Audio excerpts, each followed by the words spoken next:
Apskritai yra gražu matyti, kad iš tikrųjų yra švenčiama meilė, nes mes jumyse tą matom ir aš labai palinkėsiu išlaikyti tai ir stiprinti, nes didžiausią pergalę gyvenime jūs jau laimėjote. Ir tą pačią akimirką, manau, patys turtingiausi, kokią tik galėjot būti.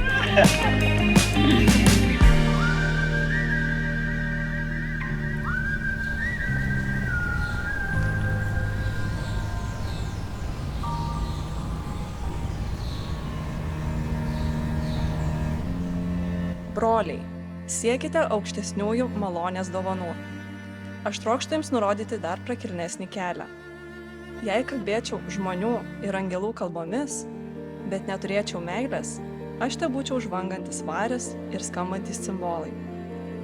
Ir jei turėčiau pranašystės dovaną ir pažinčiau visas paslaptis ir visą mokslą, jei turėčiau visą tikėjimą, kad galėčiau net kalnus kilnoti, tačiau neturėčiau meilės, aš būčiau niekas. Be galo yra gera, kad visi artimi žmonės, draugai yra kartu su mumis, apsupti meilės mes be galo, džiaugiamės be proto. Tai dar kartą ačiū, kad esat mūsų gyvenime.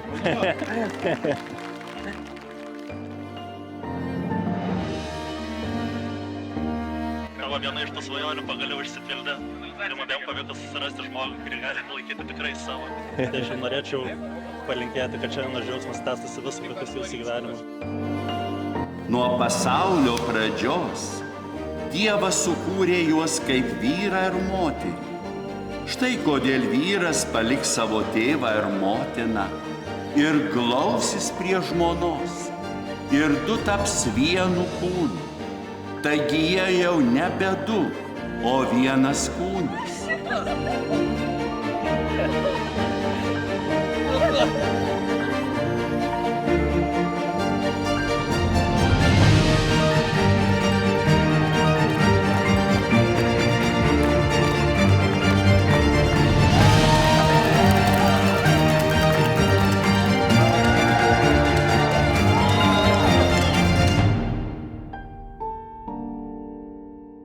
Kad ir kaip atrodo banaliai skambėtų, pamačiau jį ir supratau, kad aš su juo būsiu. Tas tikrumo jausmas, ką nuolatos jaučiu su Mažvydu, tas tikras žmogus.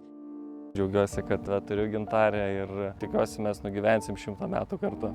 Vietra.